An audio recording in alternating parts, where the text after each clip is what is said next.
Okay, chapter 115, The Treasure, a New Idea. Alas, that we should be compelled to turn from such bright scenes as a woman's love and lover's hope to deeds of infamy and crime. But so goes the world, and no faithful historian can venture to deviate from the rule. Sad and dismal and dark are many of the phases which this narrative has yet to show, but we can also promise our reader that there will not be wanting bright and cheering scenes to afford relief to his eye. Checkered indeed are the ways of life, varied and diversified are all its paths. And oh, let him who is wearied with the load of existence, while wending through the rough and craggy places of the world, and when rudely jostled by the world's unfeeling crowd, let him remember that there is another sphere beyond, where the ways are smooth and pleasant, and where the voice of lamentation is never heard, a sphere where angels alone shall be the guides of the elect, and where the sound of grateful harmony shall never cease, a sphere whose name is heaven. Have you ever mentioned that the writing style of the Penny Dreadfuls was always very flowery? Again we say, alas, that we should be compelled to divert the attention of our reader from scenes of mundane bliss and the contemplation of the purest love to deeds of iniquity and hatred. But to our task. It was about 5 o'clock in the evening of the day that witnessed the incidents of the two preceding chapters, and that had succeeded the night on which the unhappy Viola had signed a deed surrendering up half her property to her unprincipled husband, that the Resurrection Man returned home to his dwelling in Globetown. But before he ascended to the apartments inhabited by himself and his mistress, with a fearful name, he entered the lower part of the building, and having lighted a candle, descended to the subterranean vaults.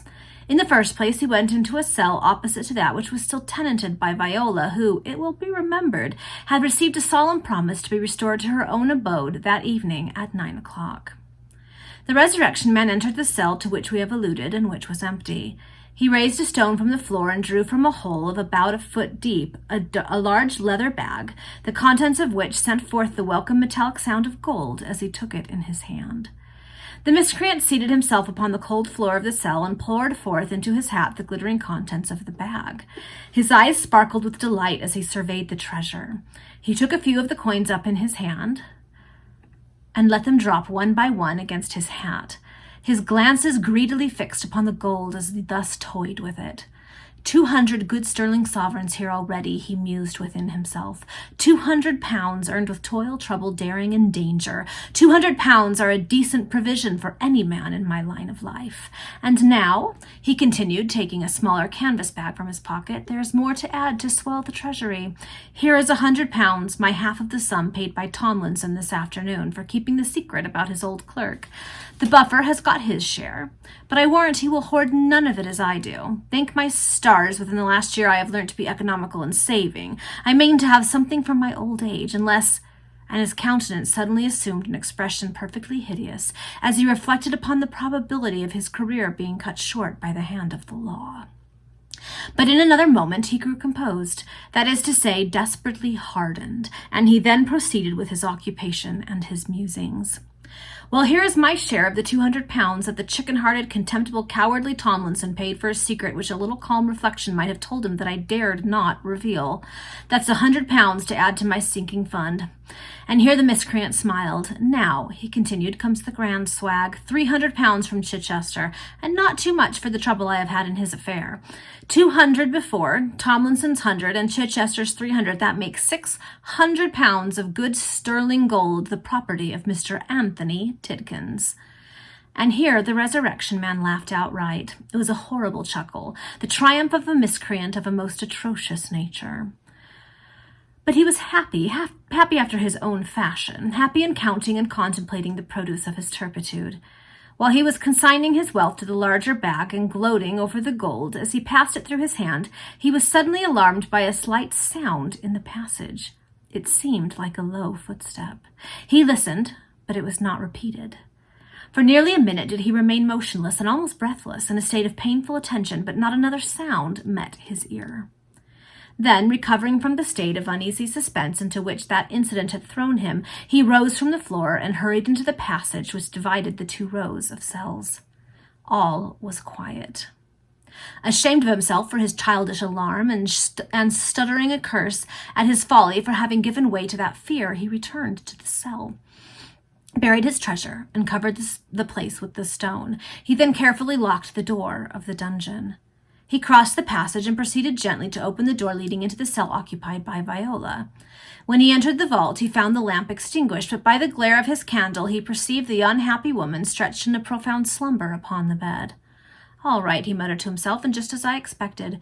She will sleep some hours yet, for the wine was well drugged, and thus we can convey her back again to her house in a state of insensibility.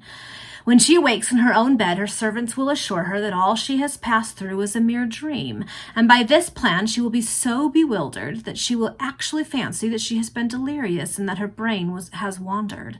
This was Chichester's suggestion, and I must give him credit for it. True, she will sooner or later discover that the departure of half her property is no dream, but then the first burst of passion will have gone by, and she will consider it prudent to hold her tongue. Well, let her sleep.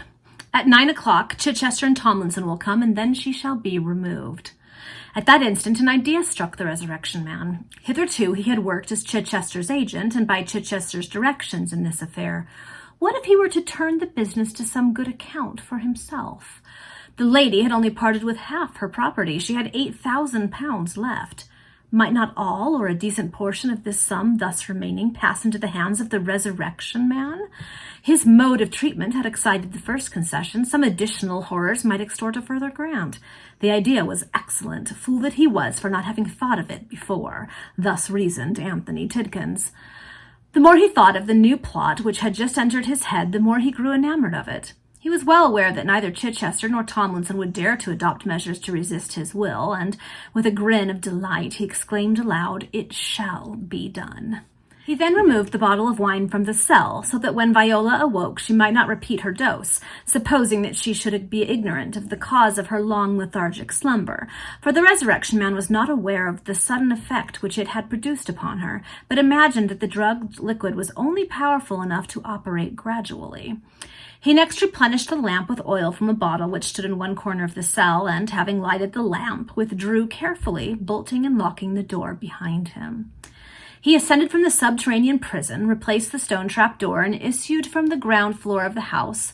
He observed that the door leading into the alley was locked as he had left it when he entered, and this circumstance reassured him relative to the little incident which had temporarily disturbed him when counting his money in the cell. Many circumstances combined to put the Resurrection Man into excellent humor. He had that day added £400 to his hidden treasure. He saw business of all kinds multiplying upon his hands and promising a golden harvest, and he had hit upon a scheme which he had no doubt would produce him a larger sum than he had ever yet realized even in his dreams. It was therefore with a smiling countenance that he entered the upstairs room where the rattlesnake was busily employed in spreading the contents of her cupboard upon the table. "Well, Meg, you see I am home before my time," he exclaimed. "I don't want any dinner. I took some at a chop house in town, as I had to wait on business. But leave the lush. I'm in a humor for a glass of grog, and you and I, Meg, will sit down and have a cozy chat together." "So we will, Tony," returned the woman, with a manner even more wheedling and fawning than she had ever before used toward her terrible paramour. "You seem in excellent spirits, Tony." "Yes, Meg, excellent. I have done a good day's work, and now I will enjoy myself until 9 o'clock, when I have got to meet 2 gentlemen close by here on another little matter." "Ah, you seldom tell me what you are doing, Tony," said the rattlesnake. No, I don't like trusting women a bit farther than I can see them. Such things as getting up a body or so, well and good, but serious things, Meg, serious things, never." "Well, just as you like," returned Margaret Flathers, affecting a smile as if she were quite satisfied. But as she returned to replace the meat in the cupboard, her countenance involuntarily assumed an expression of mysterious triumph. "Come now, sit down," said the Resurrection Man. "Give me a pipe and brew me my lush. There, that's a good girl." Tidkins lighted his pipe and smoked for some moments in silence. "I tell you what, Meg," he exclaimed after a pause, "you shall sing me a song. I feel in such an uncommon good humor this evening, in such excellent spirits. No, I won't have a song. I'll tell you what shall do." "What?" said Margaret, as she mixed 2 glasses of gin and water. "You shall tell me all about the coal mines, your own history. You told it me once before, but then I wasn't in a humor to hear you. I missed half and have forgot the other half, so now come, let's have the life and adventures of Miss Margaret Flathers." The Resurrection Man laughed at this joke, as he considered and meant it to be, and the rattlesnake, who never dared to thwart him in anything, and who apparently had some additional motive to humor him on this occasion, hastened to comply with his request, or rather command. She accordingly related her history, the phraseology of which we have taken the liberty materially to correct and amend in the following manner. Okay, so that's the end of the chapter. I was a little bit worried that the Resurrection Man would decide that letting Viola go was not in his best interest. Hopefully someone's going to interfere with that. The little footsteps he heard down there, I wonder if it's the rattlesnake, if she followed him down to finally get the secret of it, and now she knows what's going on, and maybe she's the one who's going to interfere. All right, and this next chapter looks like it's going to be the rattlesnake's history. We've done this before. We have the history of the Resurrection Man. We had the history of the Buffer, so we're going to kind of figure out what set her on this path. So see you in the next chapter.